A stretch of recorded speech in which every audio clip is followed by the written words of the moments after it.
Iran ने Israel पर जबरदस्त हमला किया है। 20 बैलिस्टिक मिसाइलें दागी हैं। इजराइल पर 20 बैलिस्टिक मिसाइलों से हमला किया और तेल अवीव दहल गया। इस हमले में ईरान ने फिर से इजराइल पर बैलिस्टिक मिसाइलें दागी हैं। 1 2 नहीं, 3 नहीं, 5 नहीं, 20, एक साथ 20 बैलिस्टिक मिसाइलें दागी गई। और तस्वीरें देखिए और साथ ही साथ आवाज सुनिए। ये सायरन की आवाज, ये मिसाइल सायरन की आवाज है। बैलिस्टिक मिसाइलें एक के बाद एक आसमान से इजराइल की शहरों पर कहर बनकर टूटती हुई नजर आ रही है। जरूर यहां इजराइल के पास आयरन डोम एयर डिफेंस सिस्टम है, लेकिन एयर डिफेंस सिस्टम भी इन मिसाइलों को कई बार रोक नहीं पाता।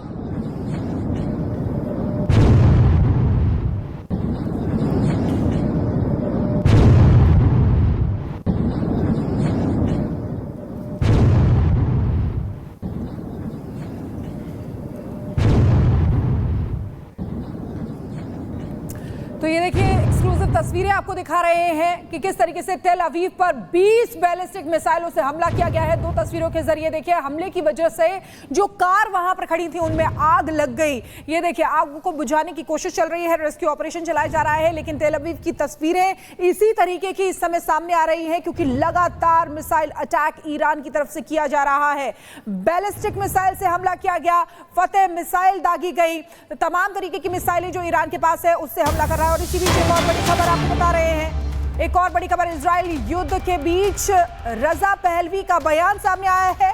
खामनेई के खिलाफ पहलवी ने मोर्चा खोल दिया है। इस्लामिक गणराज्य का अंत हो चुका है। पहलवी ये कह रहे हैं जो शुरू हुआ है उसे वापस नहीं लाया जा सकता।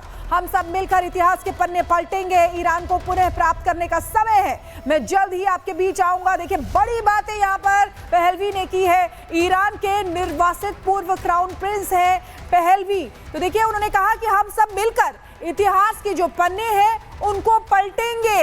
ये बातें उन्होंने कही हैं और बड़ी बात ये माना जा रहा है क्योंकि ईरान के पूर्व प्रिंस रहे हैं रजा पहलवी, जिनका बयान सामने आया है। और इजराइल और ईरान के बीच छिड़े युद्ध ने अब अंतरराष्ट्रीय राजनीति में एक नया मोड़ ले लिया है। और इस बीच अमेरिका के राष्ट्रपति डोनाल्ड ट्रंप ने अपने बयान से हलचल मचा दी है। क्या ट्रंप की एंट्री इस संघर्ष को और उग्र बनाएगी? इस पर पूरी दुनिया की नजर है। एक रिपोर्ट देखिए।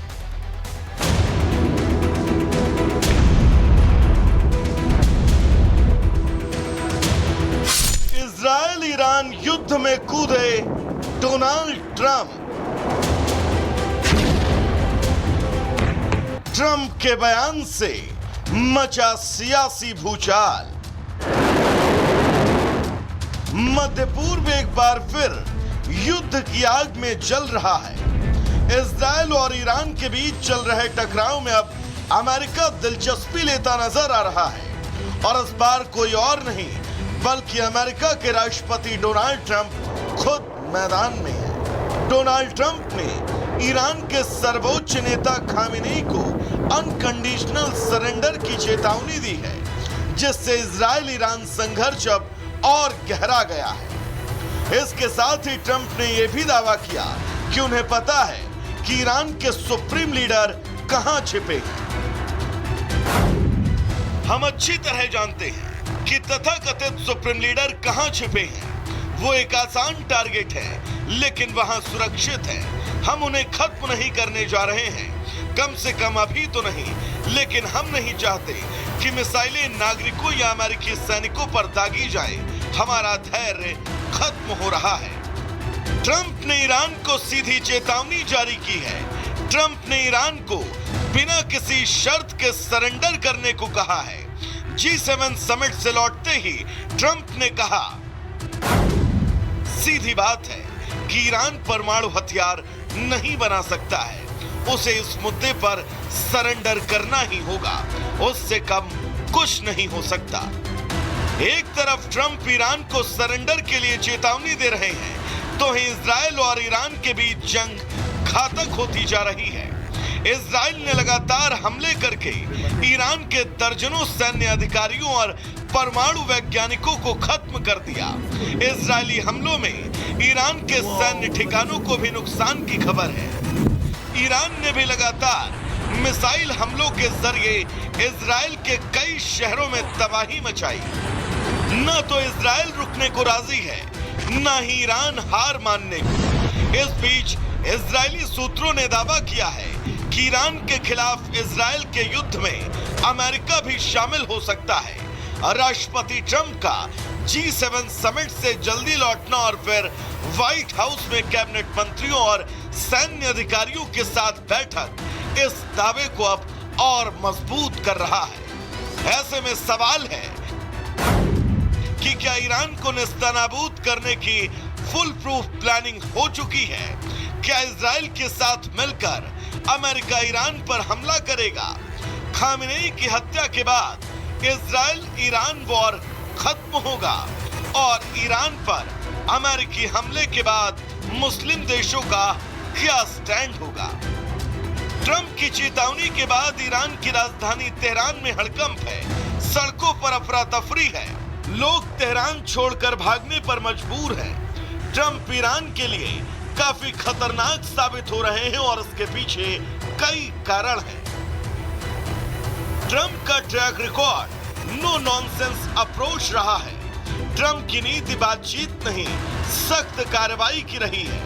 ट्रंप खुद को सख्त लीडर दिखाना चाहते हैं। ट्रंप ईरान को कूटनीतिक चुनौती नहीं बल्कि रणनीतिक खतरा मानता है। हर बार चुनाव के दौरान ईरान विरोधी बयान देना ट्रंप की रणनीति का हिस्सा रहा है। ऐसे में ट्रंप ये मौका चूकना नहीं चाहेंगे। ट्रंप ने चेतावनी देकर गेंद ईरान के पाले में डाल दी है। अब ईरान सरेंडर कर अपनी बेइज्जती करवाएगा या फिर युद्ध जारी रख अपने अस्तित्व को खतरे में डालेगा। कुल मिलाकर ईरान इस वक्त दोधारी तलवार से खेल रहा है। Bureau report, Republic Bharat.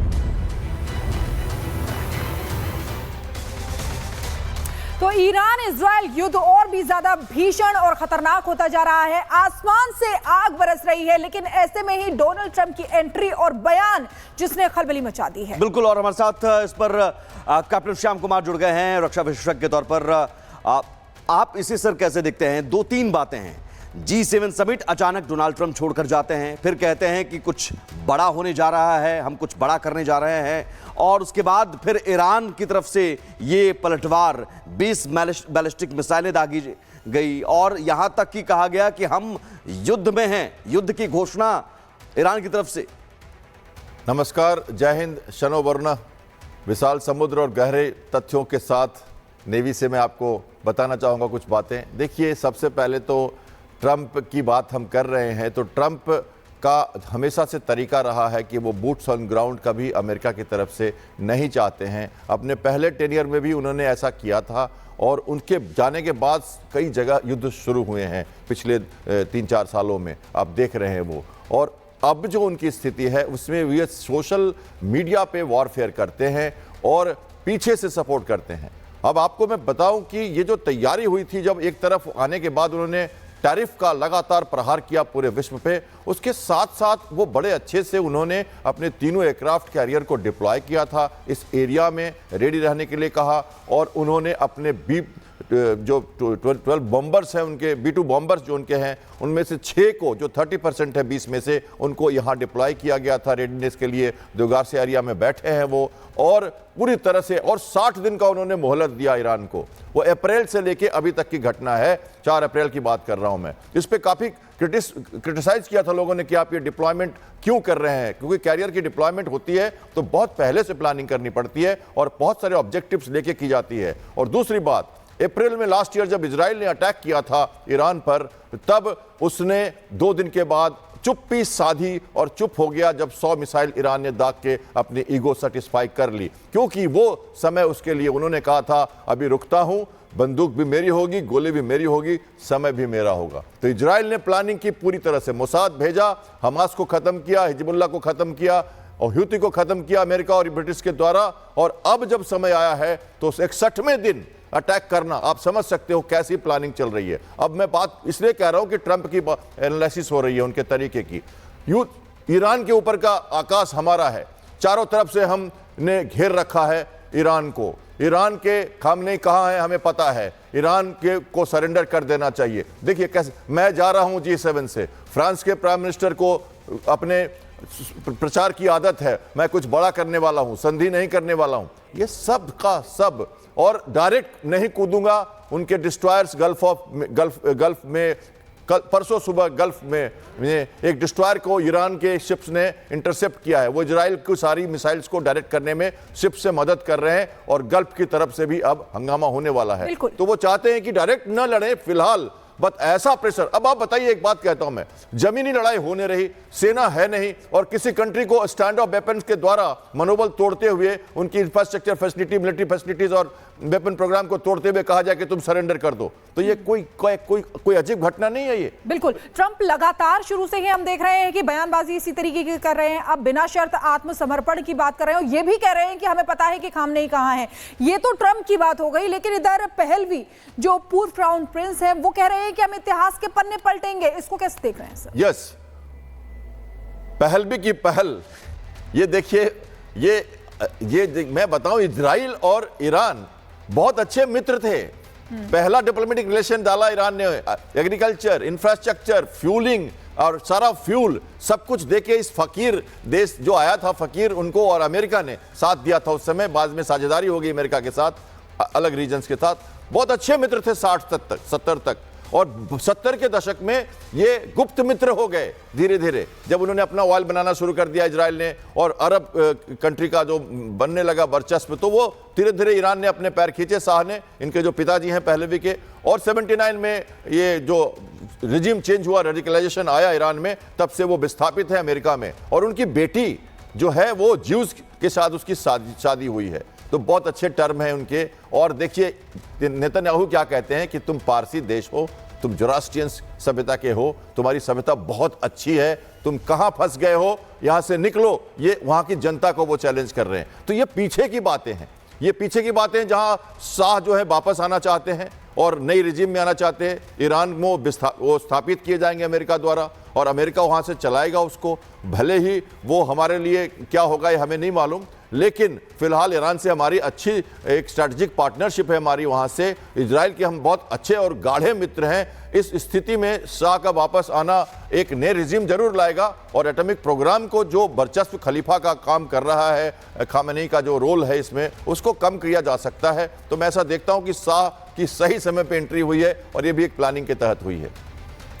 बिल्कुल सर, बड़ी बात आप यहां पर कह रहे हैं कि किस तरीके से सही समय पर एंट्री हुई है और प्लानिंग के तहत हुई है। लेकिन ये तस्वीरें आपको दिखा रहे हैं इजराइल की, किस तरीके से ईरान ने मिसाइलें दागी हैं, आसमान से आग बरसती हुई दिखाई दे रही है, धमाकों की आवाज सुनाई दे रही है, जिससे तेहरान जो है पूरी तरीके से दहला हुआ है। बमबारी लगातार जारी है, देखिए आवाज सुनिए, किस तरीके से वहां पर दहला हुआ तेहरान नजर आ रहा है। अब आपको बताते हैं कि कौन कौन से बॉम्ब्स का इस्तेमाल किया जा रहा है। बंकर बस्टर बॉम्ब, ये क्या होता है? देखिए GBU-72 बंकर बस्टर बम जो है वो 2021 में बना था।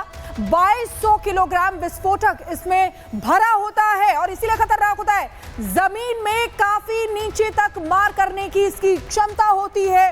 गिरने के बाद तुरंत ये फटता नहीं है, गिरता है लेकिन तुरंत नहीं फटता है। 100 फीट नीचे जाने के बाद बंकर बस्टर बम जो है वो फटता है। जैसा कि इसके नाम से भी पता चल रहा है, करीब 6 फीट मोटी कंक्रीट को भेदने में भी ये बम जो होता है वो सक्षम होता है। बंकर समेत पूरी बिल्डिंग को ये नष्ट करता है। देखिए, बंकर में छिपा दुश्मन पल भर में इस बम से ढेर हो सकता है। तो बंकर बस्टर बम का इस्तेमाल किया जाता है। पहले भी बंकर बस्टर का इस्तेमाल किया जाता था, ऑपरेशन नसरुल्लाह में इसी बम का इस्तेमाल हुआ था। ये क्योंकि वो बंकर में छिपा हुआ था और 100 फीट तक जाके ये वहां पर जाके फटता है।